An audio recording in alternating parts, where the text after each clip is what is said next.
4 हमारे total topic बनते हैं, टाइम, स्पीड, डिस्टेंस। दूसरा यहाँ पे हम लोग पढ़ते हैं ट्रेन। तीसरा हम लोग टॉपिक बोट्स एंड स्ट्रीम, नाव धारा पढ़ेंगे। चौथा जो टॉपिक बनता है वो एवरेज स्पीड से बनता है, औसत गति से, ठीक है।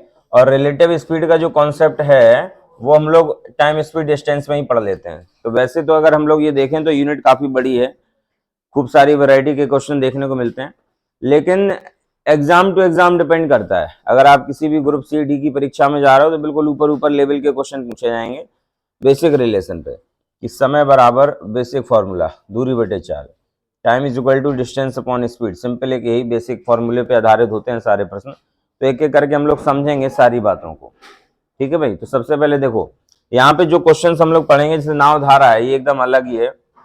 गिने चुने 6 से 7 क्वेश्चन है जो वही घूम फिरा के बार बार पूछ लिए जाते हैं, ज्यादा प्रश्न नहीं है, 6 से 7 प्रश्न है नाव धारा में।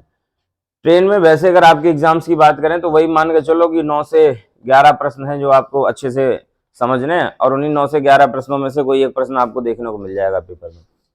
टाइम, स्पीड, डिस्टेंस की बात करें तो यहाँ खूब वैरायटी देखने को मिलती है। तो यहाँ पे अगर आपको कॉन्सेप्ट बेसिक पता है तो क्वेश्चन कर ले जाओगे। तो एक एक करके हम लोग समझते हैं बातों को।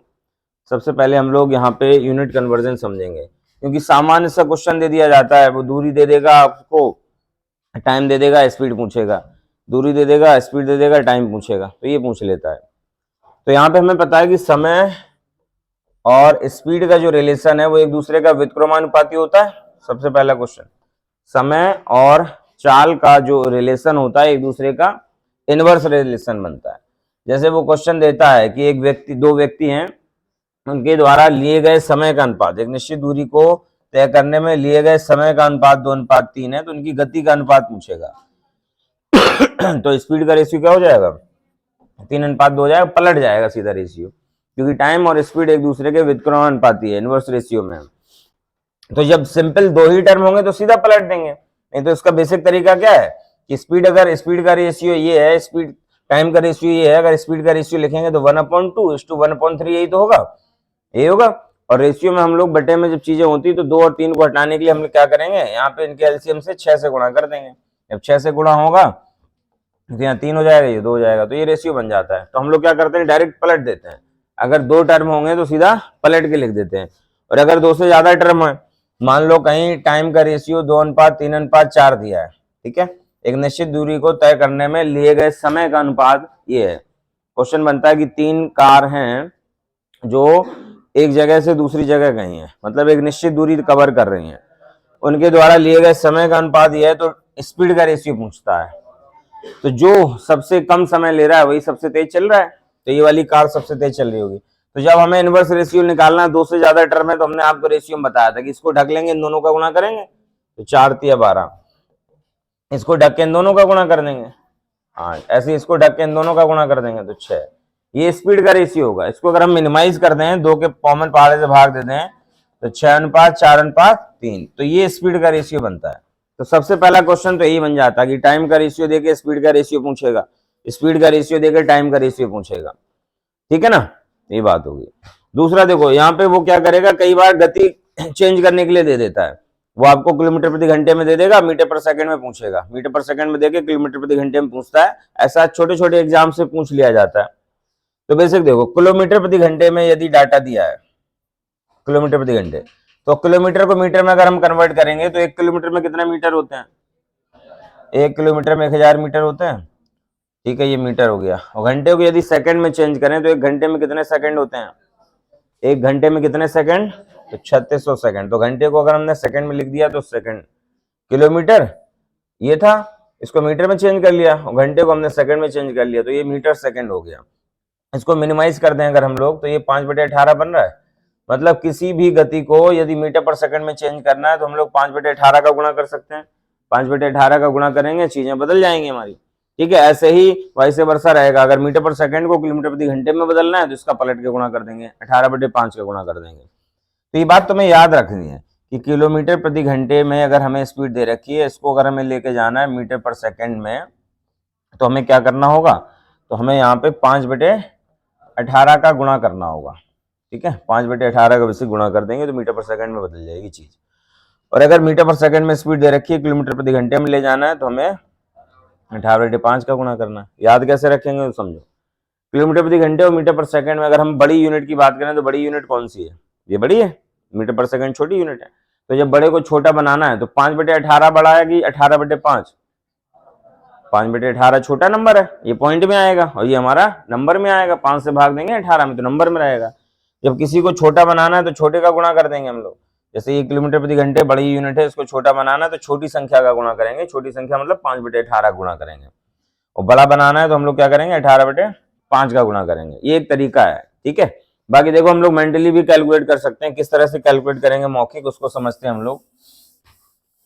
हमेशा हमें याद रखना है कि जब भी आपकी, ध्यान देना, जब भी आपकी मीटर पर सेकंड की बात हो रहेगी तो बेस फिगर हम लोग यहाँ पे 5 मानेंगे। मीटर पर सेकंड में बेस वैल्यू 5 मानेंगे और किलोमीटर प्रति घंटे में हम लोग बेस वैल्यू 18 मानेंगे। ये बड़ी है तो इसको बड़ा मानेंगे, इसको छोटा मानेंगे, ठीक है। देखो मीटर पर सेकंड में 5 मीटर पर सेकंड जो स्पीड है वो हमारी किलोमीटर प्रति घंटे में कितनी रहेगी? 18 किलोमीटर प्रति घंटे का मतलब ये है 5 मीटर पर सेकंड। कोई दिक्कत? मेरे पे देखना जरा। 5 मीटर पर सेकंड को किलोमीटर प्रति घंटे में 18 किलोमीटर प्रति घंटे बोलते हैं। 18 किलोमीटर प्रति घंटे को मीटर पर सेकंड में 5 मीटर पर सेकंड बोलते हैं, ये है ना। उसी तरीके से देखो, अगर हम दोगुना कर दें इसको, अगर हम लोग दोगुना कर दें, जैसे 10 मीटर पर सेकंड है, हमने 5 का दोगुना किया तो यहाँ 18 का दोगुना कितना हो जाएगा? 36 हो जाएगा। मतलब जो स्पीड 10 मीटर पर सेकंड है वही किलोमीटर प्रति घंटे में कितनी होगी? 36 होगी। कोई समस्या? जैसे तुम्हें दे दिया जाए कि भाई 54 किलोमीटर प्रति घंटे है, इसको मीटर पर सेकंड में बदलना है, तो सीधा देखो 18 का कितने गुना है? 3 गुना है, तो 5 का 3 गुना 15। मतलब जो स्पीड 54 किलोमीटर प्रति घंटे है वो मीटर पर सेकंड में 15 होगी। वो मीटर पर सेकंड में कितनी होगी? 15 होगी। जैसे तुमसे कह दिया जाए 25 मीटर पर सेकंड है, किलोमीटर प्रति घंटे में क्या होगी स्पीड? तो सीधा 5 का देखो कितने गुना है? 5 गुना है ना, तो 18 का 5 गुना 90 हो जाएगा, ठीक है। तो तुम्हें तो बेस वैल्यू याद रखनी कि 5 होती है मीटर पर सेकंड में और 18 होती है किलोमीटर प्रति घंटे में, उतने ही गुना कर देना है तुम्हें। इस बात को समझने में कोई दिक्कत? जैसे तुम्हें दे दिया जाए कि 72 किलोमीटर प्रति घंटे है, 72 किलोमीटर प्रति घंटे है, इसको मीटर पर सेकंड में बदलना है, तो 72 है 18 के कितने गुना है? 4 गुना है ना। ऐसे ही 5 का 4 गुना 20 हो जाएगी। तो ये डायरेक्ट मल्टीपल पे बेस्ड है। अब कभी कभी क्या करेगा वो, पॉइंट में लेके जाएगा। जैसे वो लिख देगा मान लो 27 किलोमीटर प्रति घंटे, तो 27 किलोमीटर प्रति घंटे है, 18 का कितने गुना है? 1.5 गुना है ना। 18 का 1.5 गुना, ऐसे 5 का 1.5 गुना कितना होगा? 7.5। तो 7.5 मीटर पर सेकंड हम लोग लिखेंगे। बात समझ रहे हो? तो यहाँ पे ये वो फ्रैक्शंस में भी ले जा सकता है, फ्रैक्शन में ले जाएगा तो कोई दिक्कत की बात नहीं है। और एक तो आपको ये याद रखना है कि हम लोग 5/18 और 18/5 के सहारे जो है यूनिट बदल सकते हैं। एक हमें बेस वैल्यू याद रखनी है, अगर हमें मौखिक काम करना है तो बेस वैल्यू 5 और 18 को हम लोग याद रखेंगे और हम लोग देखेंगे कि कितने गुने पे वो पूछ रहा है, कितने गुने पे उसने डाटा सेट किया, उतने गुने पे हम लोग जो है मीटर पर सेकंड में चेंज कर लिया करेंगे। बात को समझने में कोई दिक्कत? जैसे मान लो तुम्हें दे दिया जाए 108 किलोमीटर प्रति घंटे है, तो मीटर पर सेकंड में क्या हो जाएगा? 30 हो जाएगा। हम लोग देखेंगे 18 से 6 गुना है ना, तो ऐसे ही जो है 5 से 6 गुना 30 बनेगी। कोई समस्या है इसमें? कर पाएंगे? तो ये मौखिक है। दूसरा देखो जरा, पहले हम लोग ट्रेन के क्वेश्चंस को समझते हैं। पहले यहाँ पे कॉन्सेप्ट को समझ लें कि कोई रेलगाड़ी है, कोई भी रेलगाड़ी है, देखो कोई रेलगाड़ी है तो दो तरह के क्वेश्चन बनते हैं। किसी एक ऐसी पॉइंट को क्रॉस करने जा रही है रेलगाड़ी जिसकी कोई डिस्टेंस नहीं है, तो रेलगाड़ी जब आएगी यहाँ से, जैसे ही यहाँ पे आएगी इसका टाइम स्टार्ट हो जाएगा, और जब रेलगाड़ी पूरा इस तरीके से निकल जाएगी तब माने जाएगी कि हाँ भाई क्रॉस कर ली। टाइप नंबर 1 सीख रहे हैं हम लोग, लिखना सीखना है, फिर आप लोग क्वेश्चन करेंगे। अभी हम लोग एक क्वेश्चन एकदम फिक्स है कि भाई पूछा ही पूछा जाएगा आपके एग्जाम में। तो समय बराबर दूरी बटे चाल लिखेंगे। तो समय बराबर दूरी बटे चाल, समय लिखना सीखना है। देखो कोई भी रेलगाड़ी किसी भी चीज को क्रॉस करेगी तो उसे अपनी लंबाई के बराबर तो चलना ही पड़ेगा, ठीक है। कोई भी रेलगाड़ी किसी भी चीज को क्रॉस करे, उसकी लेंथ हो या ना हो, वो अपनी लंबाई के बराबर तो जरूर चलेगी। इस बात को समझने में कोई दिक्कत? तो ये रेलगाड़ी जब इसी पॉइंट को क्रॉस करने जा रही है तो क्रॉस करने के लिए से अपनी लंबाई के बराबर तो चलना ही पड़ेगा। तो समय बराबर जब दूरी बटे चाल लिख रहे हैं तो दूरी में रेलगाड़ी की लंबाई आएगी, लेंथ ऑफ ट्रेन, और भाग देंगे रेलगाड़ी की चाल से, तो इतना समय लगेगा। तो इस तरह के प्रश्न में कोई भी 2 डाटा दे देगा, तीसरा पूछेगा आपसे। रेलगाड़ी की लंबाई दे देगा और रेलगाड़ी ने जितना समय लिया है उसको क्रॉस करने में वो समय दे देगा और आपसे चाल पूछ लेगा। वो बोलेगा कि 150 मीटर लंबी रेलगाड़ी है, किसी खंबे को 10 सेकंड में पार कर जाती है, तो बताओ रेलगाड़ी की चाल क्या है। 4 किलोमीटर प्रति घंटे में, मीटर पर सेकंड में, इस तरह से पूछेगा। तो समय बराबर दूरी बटे चाल लगाएंगे, कोई भी 2 डाटा आपको पता होंगे, तीसरा वाला आपसे पूछेगा तो हम लोग इस तरह से सॉल्व कर पाएंगे। ये बात समझ आ रही है। तो यहाँ पे समय हमने कैलकुलेट किया है, रेलगाड़ी ने क्रॉस किया है किसी एक ऐसी चीज को जिसकी कोई लंबाई नहीं है। वो किलोमीटर का पत्थर हो सकता है, वो बिजली का खंभा हो सकता है, वो पेड़ हो सकता है, कोई आदमी हो सकता है जो खड़ा हुआ है, ठीक है। तो ये कुछ भी हो सकता है। इसी में टाइप नंबर 2 को समझेंगे हम लोग। टाइप नंबर 2 देखें जरा, पहले ध्यान से लिखना सीखेंगे और इसके बाद सारे प्रश्न करना आप अपने आप सीख जाएंगे। ये एक रेलगाड़ी है, ये किसी प्लेटफॉर्म को क्रॉस करने जा रही है, ठीक है। ये ट्रेन है, ये प्लेटफॉर्म है, या कोई भी एक ऐसी चीज है जिसकी कोई ना कोई डिस्टेंस है। वो प्लेटफॉर्म हो सकता है, वो गुफा हो सकती है, वो ब्रिज हो सकता है, कुछ भी हो सकता है, ठीक है। या खड़ी हुई रेलगाड़ी भी हो सकती है। तो ये रेलगाड़ी का टाइम स्टार्ट हो जाएगा जैसे ही रेलगाड़ी यहाँ पहुंचेगी, ठीक है। जैसे इंजन यहाँ पे पहुंचा, टाइम स्टार्ट हो गया, और रेलगाड़ी पूरा पार करते हुए पूरा ऐसे निकल जाएगी, तभी तो मानी जाएगी यहाँ पार कर गई। तो रेलगाड़ी को कुल कितना चलना पड़ा, तो जिस चीज को क्रॉस किया उसको प्लस खुद की लंबाई के बराबर चलना पड़ा। तो यहाँ पे जब हम समय बराबर दूरी बटे चाल लिखेंगे, यहाँ पे जब हम समय लिखेंगे, ये समय कौन सा है, ये वो समय है जिसको क्रॉस करने में लगा है रेलगाड़ी को। तो समय बराबर दूरी बटे चाल, तो लेंथ ऑफ ट्रेन लिया जाएगा प्लस लेंथ ऑफ जिसको भी क्रॉस किया है। वो प्लेटफॉर्म है या टनल हो सकता है या कुछ भी हो सकता है, स्टॉपेज ट्रेन हो सकती है, खड़ी हुई रेलगाड़ी, कोई भी लंबाई हो सकती है, डिवाइड करेंगे स्पीड ऑफ ट्रेन से। तो इस तरह के प्रश्नों में वो कोई भी 3 डाटा देके चौथा डाटा आपसे पूछेगा। वो बोलेगा कि एक रेलगाड़ी है, इतने मीटर लंबी है, मतलब रेलगाड़ी की लंबाई दे देगा, किसी प्लेटफॉर्म को पार करने में इतना समय लेती है और उसकी चाल दे देगा, तो प्लेटफॉर्म की लंबाई पूछ लेगा। तो इस तरह के क्वेश्चन में कोई भी 3 डाटा देके चौथा डाटा आपसे पूछेगा, ठीक है। तो यहाँ पे हमें ध्यान रखना है कि बस देखो 2 ही बात आती है कि समय बराबर जो हम लोग लिख रहे हैं तो दूरी बटे चाल। तो दूरी में देखो एक ही बात याद रखनी है, कोई भी रेलगाड़ी है किसी भी चीज को क्रॉस कर रही है, तो वो जो रेलगाड़ी क्रॉस कर रही है उसकी लंबाई तो आएगी आएगी, जिसको क्रॉस कर रही है अगर उसकी लंबाई है तो जुड़ जाएगी, नहीं है तो कोई बात ही नहीं है, ठीक है। डिस्टेंस के संदर्भ में 2 ही बात याद रखनी है। जैसे इस वाले में वो एक ऐसे बिंदु को क्रॉस करने गई थी या किसी एक ऐसे खंबे को क्रॉस किया था जिसकी कोई लेंथ नहीं है, तो यहाँ पे जो रेलगाड़ी क्रॉस करी थी उसकी लंबाई ली गई थी केवल, ठीक है, बटे उसी रेलगाड़ी की चाल। यहाँ पे क्या है, यहाँ पे जिसको क्रॉस करने गई थी उसकी कोई ना कोई लेंथ है तो जोड़ दिया, नहीं होती तो कोई बात ही नहीं है। तो रेलगाड़ी की डिस्टेंस के संदर्भ में तो यही बात है। स्पीड के संदर्भ में हम लोग देखेंगे, तो स्पीड के संदर्भ में जिसको क्रॉस कर रही है, जिस ऑब्जेक्ट को रेलगाड़ी क्रॉस कर रही है उसकी यदि चाल है तो रिलेटिव स्पीड बनेगी, चाल नहीं है तो कोई बात ही नहीं। जैसे आगे अगला टाइप समझते हैं हम लोग, पहले लिखना सीख लेना है, फिर इसके बाद आप लोग क्वेश्चंस करेंगे।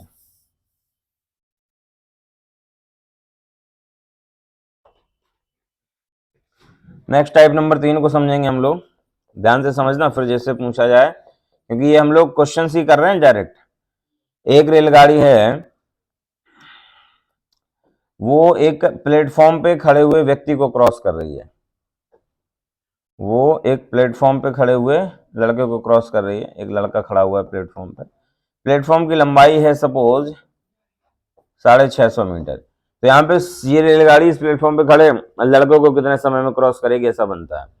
तो समय बराबर दूरी बटे चाल, दूरी यहाँ पे जो रेलगाड़ी क्रॉस करेगी उसकी लंबाई तो ली जाएगी प्लस जिसको क्रॉस कर रही है, यहाँ पे किसको क्रॉस करने की बात हुई है, लड़के को, प्लेटफॉर्म पे जो लड़का खड़ा है, तो क्या प्लेटफॉर्म की लंबाई यहाँ पे ली जाएगी या नहीं ली जाएगी, यहाँ पे कंसीडर करेंगे उसको, नहीं करेंगे, क्योंकि यहाँ पे मेन हमारा टारगेट क्या है, लड़का।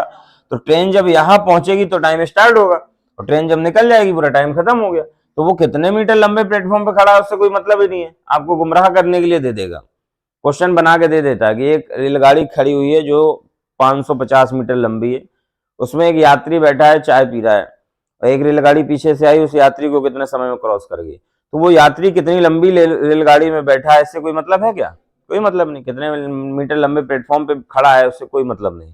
टारगेट यहाँ पे लड़का है, तो रेलगाड़ी की लंबाई बटे रेलगाड़ी की चाल, टाइप नंबर 1 की तरह काम करेगा ये, ठीक है। वो खूब लंबी चौड़ी भाषा बना के देगा, आपको तो समझना है कि रेलगाड़ी जिसको क्रॉस कर रही है उसकी अगर लंबाई है तो लंबाई में जुड़ जाएगा, नहीं है तो कोई बात ही नहीं।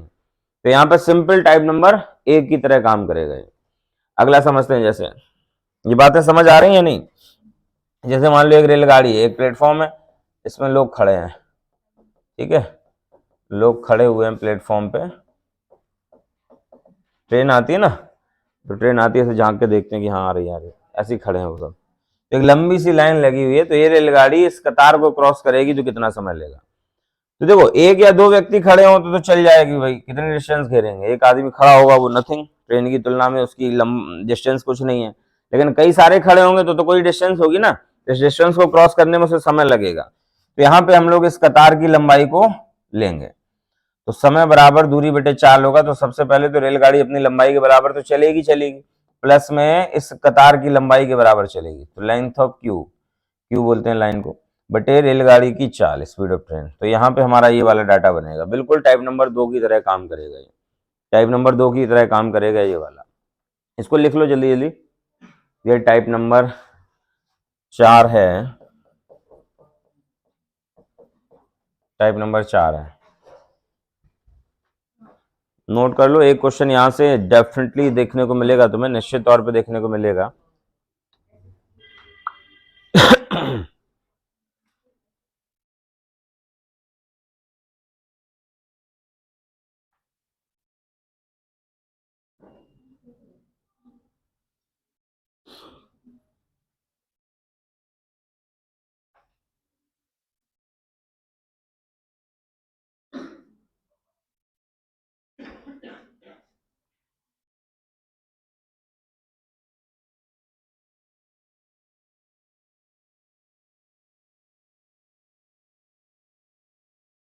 हाँ लिख लिया, हटा दें।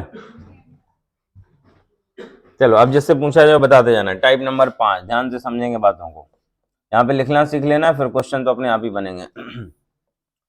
एक रेलगाड़ी है और एक लड़का है, वो भी भाग रहा है उसी डायरेक्शन में, जिस रेलगाड़ी जिस डायरेक्शन में जा रही है लड़का भी उसी डायरेक्शन में भाग रहा है, अलग अलग। ठीक है, रेलगाड़ी ट्रैक पे चल रही है, वो बगल में भाग रहा है। तो ये रेलगाड़ी इस भागते हुए लड़के को कितने समय में पार करेगी, तो समय बराबर हम लोग लिखेंगे दूरी बटे चाल, समय बराबर दूरी बटे चाल।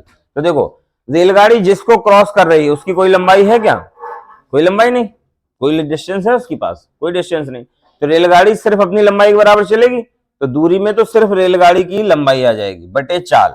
तो चाल उस लड़के की कोई चाल है, वो भी तो भाग रहा है, तो ये भाग रहा है तो वो कितना भागेगा तो वो हम स्पीड में देखेंगे। तो यहाँ पे रिलेटिव स्पीड का कॉन्सेप्ट यूज हो जाएगा। जब दो गति एक ही डायरेक्शन में जाएंगी तो गति यहाँ पे घट जाएगी, माइनस होती है, इस बात को समझने में कोई दिक्कत। सेम डायरेक्शन में जब हम लोग देखते हैं कि ट्रेन जा रही होती है तो स्पीड जो है माइनस होती है।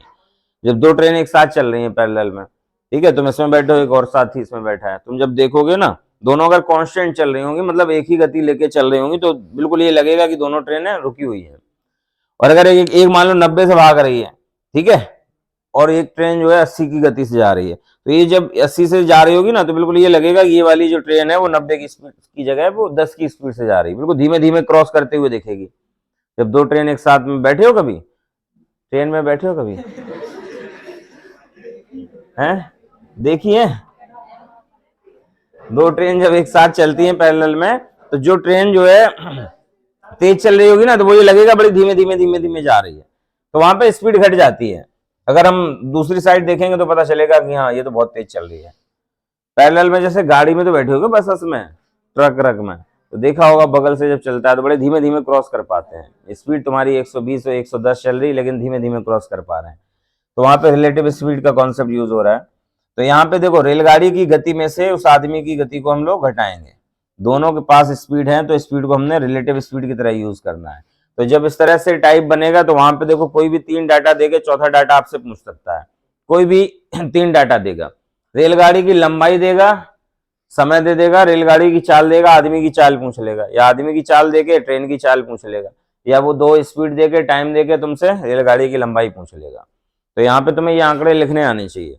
और दूसरी बात, ज्यादातर केस में वो टाइम सेकंड में दे रहा होगा और लंबाई मीटर में दे रहा होगा, तो स्पीड हम लोग मीटर पर सेकंड में यूज करेंगे। ठीक है, बिल्कुल उसी तरीके से समझो जरा। Type number 5, type number next है, एक रेलगाड़ी इस डिस्टेंस में जा रही है और एक लड़का है जो उसके अपोजिट डायरेक्शन में भाग रहा है। तो यहाँ पे ये रेलगाड़ी भागते हुए लड़के कितने समय में क्रॉस करेगी, तो समय बराबर दूरी बटे चाल। दूरी यहाँ पे हमेशा ध्यान रखना कि जिसको क्रॉस कर रही है अगर उसकी कोई डिस्टेंस है तो लेंगे, नहीं तो कोई बात नहीं। वो लड़का चाहे खड़ा हो, चाहे भाग रहा हो, चाहे उड़ रहा हो, उससे कोई मतलब नहीं। समय बराबर दूरी बटे चाल। तो यहाँ पे सिर्फ रेलगाड़ी की लंबाई आएगी बेटे। अब वो भाग रहा है तो स्पीड में देखेंगे। अब अपोजिट डायरेक्शन में अगर दो गति आएंगी तो यहाँ पे क्या होगा, जुड़ जाएंगे। यहाँ पे स्पीड जुड़ेंगे तो स्पीड ऑफ ट्रेन में हम लोग स्पीड ऑफ मैन को ऐड कर देंगे, ये रिलेटिव स्पीड बनेगी। नाव धारा में हम लोग चलेंगे, बिल्कुल यही कॉन्सेप्ट यूज होगा वहां पे, बस यहाँ पे वहां पे अलग हो जाएंगी चीजें। तो ये टाइप नंबर 6 है। बिल्कुल इसी तरीके से अगला टाइप समझेंगे हम लोग। ये लिख लिया आप लोगों ने, साथ साथ लिखते चलो, और अगला जिससे पूछा जाए वो बताएगा भी आप। हाँ, लाइव चल कहाँ रही है?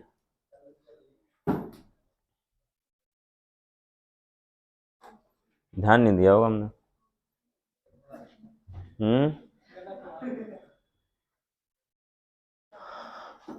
अब वो पढ़ाने में मन रहता है तो फिर देखते नहीं है। चलो अगला देखेंगे हम लोग,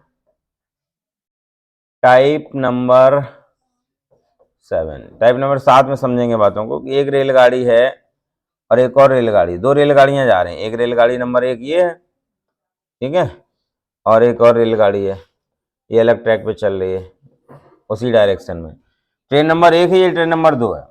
ट्रेन नंबर 1 तेजी से चल रही है, ट्रेन नंबर 2 धीमे धीमे चल रही है। ट्रेन नंबर 1 जब तेजी से चल रही है तो निश्चित तौर पे कभी ना कभी उसको क्रॉस करेगी, तो वही पूछता है कि कितने समय में क्रॉस कर पाएगी। तो समय बराबर दूरी बटे 4 लिखेंगे।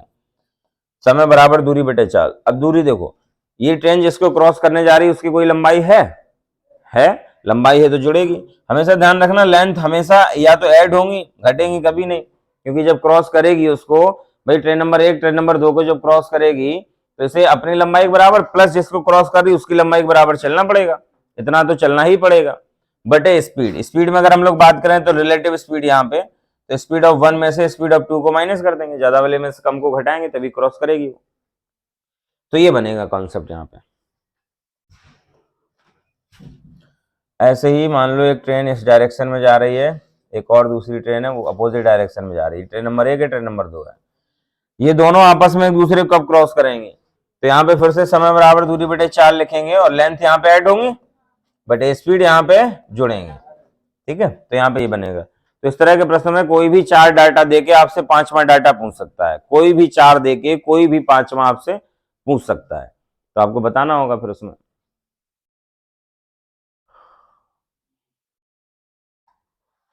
क्वेश्चंस हम ग्रुप में डाल रहे हैं अभी, तो उसी से एक्सप्लेन करेंगे, उसी को समझेंगे हम लोग। हाँ हाँ, गर्ल्स ग्रुप में हमने डाल दिए शायद, अभी हम बॉयज ग्रुप में भी डाल दे रहे हैं। इसकी पीपीटी नहीं बन पाई आज, तो क्वेश्चंस हम ऐसे ही करा दे रहे हैं आपको। अभी क्या है, वो मैराथन वाली पीपीटी में लगे हैं, वो इस चक्कर में रह गई।